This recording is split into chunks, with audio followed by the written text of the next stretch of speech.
Jimmy Dale, you got to get off the computer, man. We got a race car to build. All we got to do is put the motor in the thing.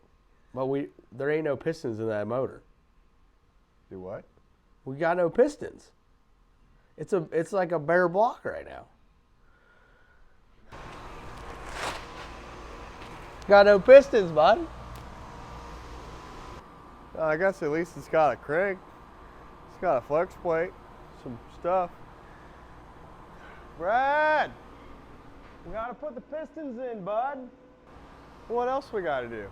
There's a list on the car. Ugh. Remove floor pans? Remove floor pans is on the list? We already got that done. Do we gotta put floor pans back? No, Okay. Mount the tree. Is that done? Halfway. Body work on the roof. Not done. Paint roof, paint trunk, paint doors, build dual chute mount, change rear gear. Not done? Not done. Great. Front window screws. About 50%. When do we have to leave? Wednesday. Today. Bub, it's Monday. At 4 o'clock, 3:45 on Monday. You want all that done? What if we just got rid of all the paint? What if we got rid of all the paint? No body work. You gotta have a tree mount for a Christmas tree race. Can we get away with one chute? I mean, we got straight brakes, so probably. Yeah, they'll be good. Are they hot boys? Yeah, they're hot boys. Change rear gear. We're gonna need to do that. And I would say half of the front window screws is enough. It's good enough for Jimmy. Yeah, it'll be all right. Yeah. Luckily, Martin Conley saved us some time. Oh, we got Martin's rear gear? This is like the World Strongman Challenge. People will put that in there? Never done it. I'm an 8'8" man. Let's get it. I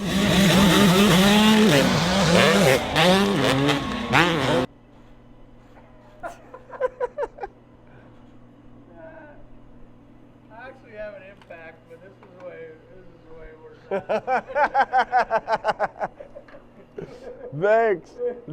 Thanks a lot.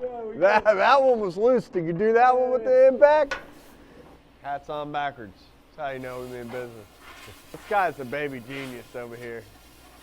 We're gonna like give her the whole twister up there. Is that the game plan? Yeah. The original idea was we're just gonna twist it until it picked it up off the ground. Not Brad. Not Brad. Brad's like, no, I'll just lower it onto the thing. All right, so every car that we build, we typically run the soft lines down. So we run a T up the chassis, and then we do our soft line brake up here. That way there's no brake lines on the housing. We just feel like it's a little easier. And it makes this soft line a little bit longer, which isn't the most ideal thing, but our brakes still work awesome. And then it makes this really nice and easy that I can just plug it up there. I'm taking the axle out. I don't have to take the calipers off. Don't have to bleed the brakes. All good stuff. So, Perfect. good. There you go. Slide her out. Yeah. Next step is now that the axles are out, I'm going to go up here. I'm going to loosen all these bolts. Me and Tom will pull the third member out. Oh, what was that? I don't know. Somebody's still alive though. Somebody's working over there. Yeah. We're gonna pull the third member out, and then the next step after that is just to clean everything up. And Brad has to swap the drive shaft speed sensor to the other third member. That's it. Brad's got to brad some stuff up front. Yeah. I made a mess. You sound like Bruce. Yeah. Daddy. Daddy. Yeah, I made a mess. Hey, but guess what? It's out, bud. Yeah, look at Time to put that new Johnny in there, and it ain't gonna be dumping fluid all over you. that. This one did though. It's bad. Yeah. Oh yeah. Right in there. So we just got off the phone with Cooper, and came up with a great idea. Lay it to him. So, me and Jimmy Dale and Happy and Barrett Green already had we scheduled it around this, but me and him are getting on a plane tomorrow to go to Disney World. So, but there is testing on Thursday evening but we'll still have Disney World things to do because we actually thought that there was testing before the Christmas tree race. It doesn't seem like that's a thing. So we're hoping that Brad gets this thing done in time so that he can leave early enough Wednesday so that we can test Thursday night. But I won't be there. So we need somebody to take this thing down through there. We're just going to run it to the 8th. So we reached out to James Tile and Jack Stan Jimmy to see if he would want to make some rips in it on Thursday night. So I know that my friend Jimmy Dale would like to be the one to make the rips in it Thursday night, but if we leave Disney and leave our ladies there on family vacation, Charlie might be split up in the divorce, You ain't lying. So we're just gonna have to make some adjustments. I'd be moving to Kentucky if I left family vacation, but I'm tempted to burn Disney World down just to make it to there was a surprise fire in Disney World. We got there a little early. Yeah. I'm here. I'm ready to suit up. It'll happen. So. I've been 502 and I've been 5-0 more times than I can count. And I think that first 4-second pass really needs to happen in Magic. Well, what if like Brad said, he isn't going to have no chill, so it's still going to, the gear's going to slow it down maybe a little bit, but it's still going to probably go 1.0 something, 60 foot, and 420-ish high 420 off the trail. So That's imagine that for your first 4-second pass. Yeah, like. Pass 490s, pass 480s, pass 470s, no 450s, Yeah, 20s right off the rim. Yeah, that'd be exciting. I don't know, dude. I made a Facebook post the other day. I was like looking for a pro mod, and everybody just started roasting me about how I couldn't drive a pro mod. And I was like, I don't know, bud. They did? They roasted you about? Pretty confident. Well, you always got a little bit of haters going on there, bud. But yeah, pretty confident I could get in a pro mod and hold my own. Yeah, I think you'd be all right. Today, right now, in jeans and t-shirt. All right, guys, I'm buttoning up everything under here, getting everything back tight, and then I got some real exciting news for you, something that's been requested for a long time. It's going to be awesome. Everybody, this is Joe. Look, I got him. Caught his ass on camera right here. How you doing? Joe's coming to put some paint on the doors, maybe the roof if we're lucky. Really holding our breath on that situation. What else you got going? You're supposed to paint something else, aren't you? We're just fixing the doors. Doors and the roof mainly. Doors and the roof. Yep. The whole internet's been pissed about the white doors for too long. So we're going to fix it. Can't get in front of 1 million people with the white doors. Got to make Jason look good. Yeah. Charlie looked good. Jason, he's all right. Sanding these doors down for Jason. About got them ready to get everything painted up for Charlie Brown. Make him look good for the Christmas tree race. Why has it not got no pistons in it? Well, again, the previous assembler of this fine here big block decided to put the second ring on the piston, the Napier ring, upside down. So instead of scooping oil down, it was scooping oil up. And that caused detonation? No, we didn't have no detonation. We just had wet plugs. But the plug, cylinder number 7, which had the most oil on it, also the oil rings on that hole were stuck in the ringland. So the combination of the oil rings being stuck and then the second ring being upside down, oil was getting past the oil rings, and then the second ring was just scooping it up. It was like, get up there. So, not ideal. Didn't slow it down any though. Yeah? Didn't slow her down any. This just makes a mess. This is Charlie's second motor, right? Second motor this season. What's this motor? So it's pretty similar to the old motor. This motor is Brodix block, Brodix heads, 5-inch bore space, big block Chevy. It's 774 cubic inch. So a little bit bigger than the old one, or no? Yeah, the old motor was 746 cubic inch. So they actually have the same bore. This motor and the old motor both were 4,700 bore, but the old motor was a 5 3/8 stroke. This one's 5 1/2 stroke. We got a little bit more stroke than the old motor.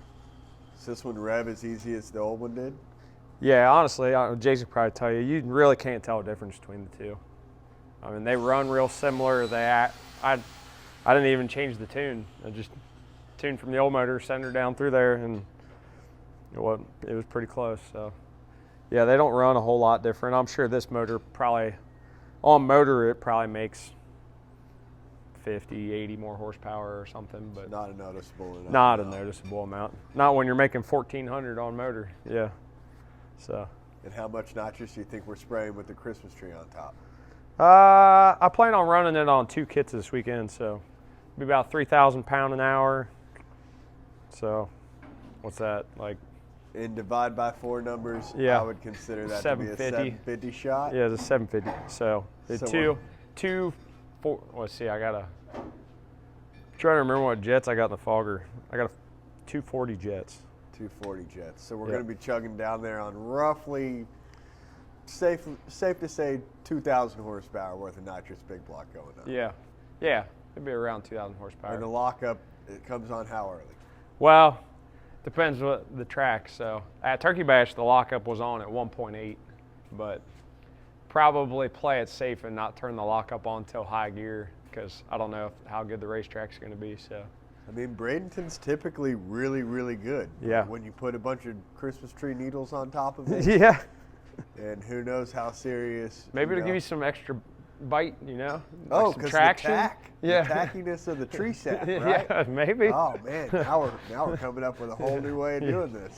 Yeah, we're definitely going to be playing it round by round because I bet you first round's pretty good, and then after first round, there's going to be pine needles everywhere. So. And we don't know Second round, we're definitely going to have to play it by feel. It may also depend on how many Christmas trees are getting drugged down the track. Yeah. You know? There's a lot of variables here. There's a lot of variables. Yeah. If people had the Christmas tree mounted back like a wheelie bar, they're going to drag the thing for 100 feet. Yeah. There's going to be some bristles all over the place. Yeah. Maybe more pine needles in one lane than the other. Oh man. You know? We don't need a 1-lane race here, bub. We'll be all right. I keep like 5 tune-ups loaded up at all times. So. Got the first coat of the tan color on for Charlie's doors.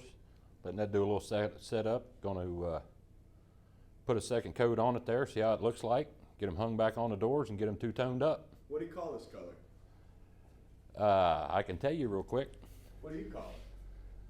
I call it Charlie Brown beige. Huh? I call it Charlie Brown beige. Charlie Brown beige. I like that.